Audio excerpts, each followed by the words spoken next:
friends. My name is Marina and this is Rapunzel Fiber Arts.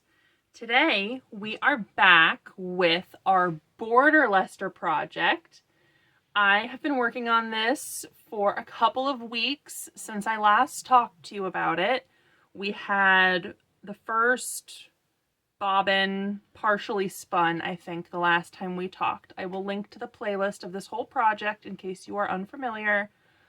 It's been a bit of a journey, but we have 3 full bobbins plus 1 teeny tiny one, which will be perfect for whichever one of these finishes first. I can just start plying off of this, and that will be most of the yarn.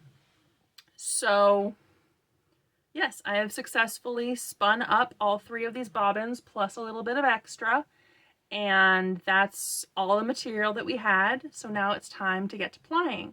So I have my e-spinner set up and my Lazy Kate, which is this holder for the bobbins. It's called a Lazy Kate, all set up and ready to go. So I'm going to go ahead and get to plying so that I can wrap up this spinning project, which will be very exciting. All right, stay tuned, friends.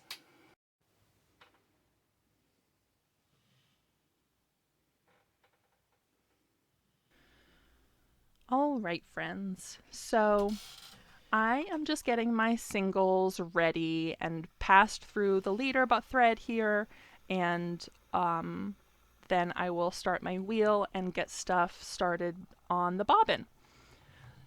So as I was talking about, this is a fleece from a Border Leicester sheep named Belle.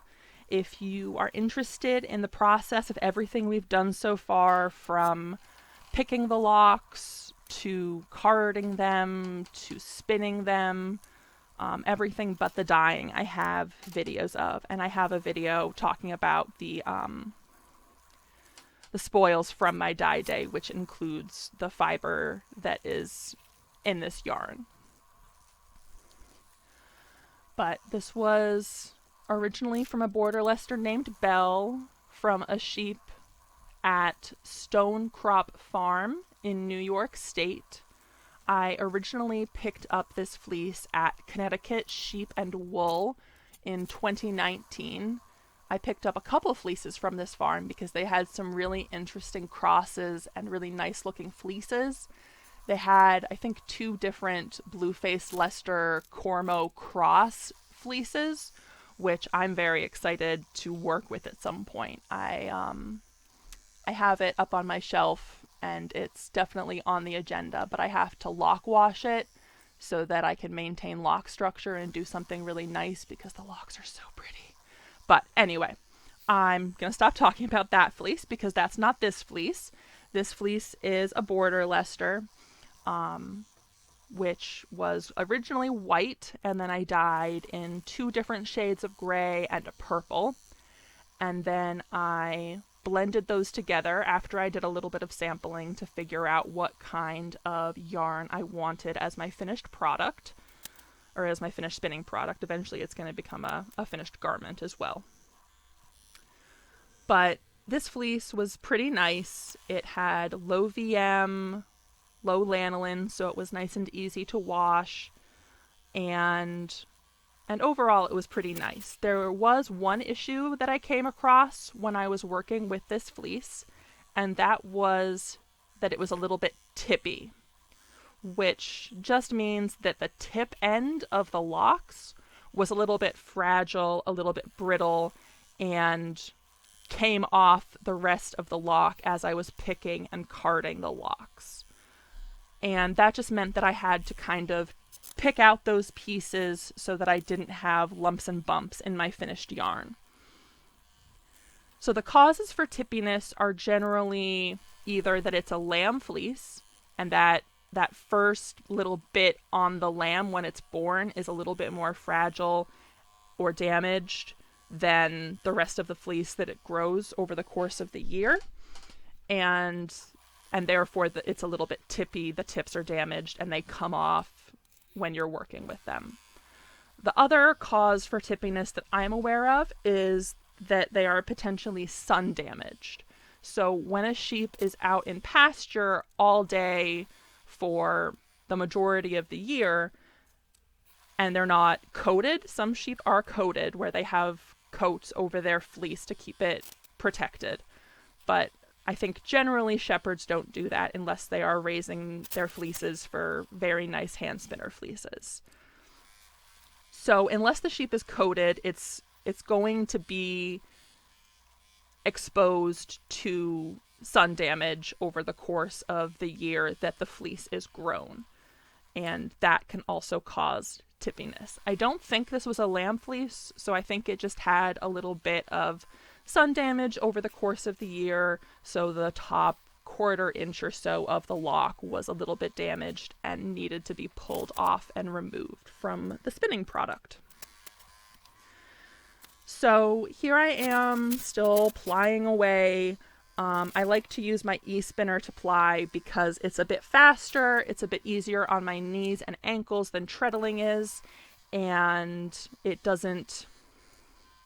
I find that treadle wheels, when you treadle, will kind of tug the yarn just because of the way the tension and the speed of the wheel work together. And e-spinners don't really have that because they have a very consistent draw because it's run off of a motor, not off of two treadles and a large wheel spinning. So I'm going to do a video about wheel anatomy at some point, so stay tuned for that, but hopefully that gives you the gist of why I prefer plying on e-spinners. I'm also only going to show you one bobbin that I ply, not all three, because I think that would get a little bit tedious, and I also don't know that I can voice over 3 bobbins worth getting filled. It's already like 7 minutes to film this one bobbin, even sped up, so I think it makes good sense just to show you the one. You can also see how helpful that Lazy Kate is. Again, that's just the holder for the bobbins that they sit on. And it has 3 tines coming up, which holds the bobbins and allows them to spin freely and individually. And that just allows a nice even pull to come off of the bobbins so that the yarn doesn't get tangled in the process of trying to ply it. So I think that about wraps up this bobbin. You can see it's almost completely full now. I just have to finish this last layer of yarn, and then I will have completely filled this bobbin and we can move on to skeining. Because again, I'm not going to show the process of winding and plying each one of these bobbins. I'm just going to show this first one.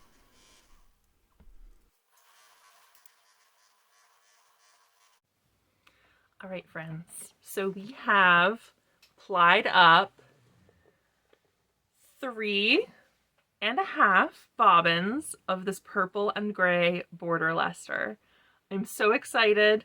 Next step, we're gonna be skeining them up, and then they're gonna get washed, and then they'll be usable, and we will have a sweater quantity of this fiber that we started processing together.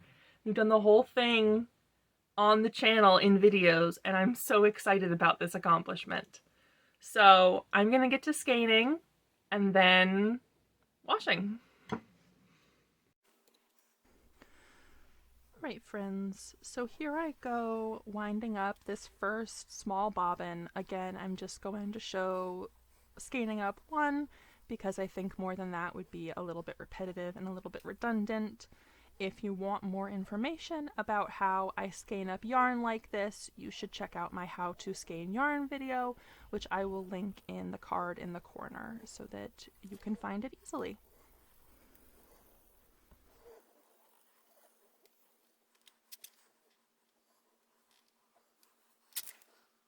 All right, friends, so we finished skeining all of this yarn, all 3.5 big skeins of hand spun Border Leicester from bats that we carded together and then spun and then plied.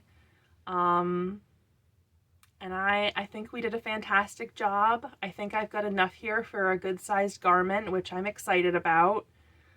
We will see what this yarn looks like after it's washed. This is still yet to be washed.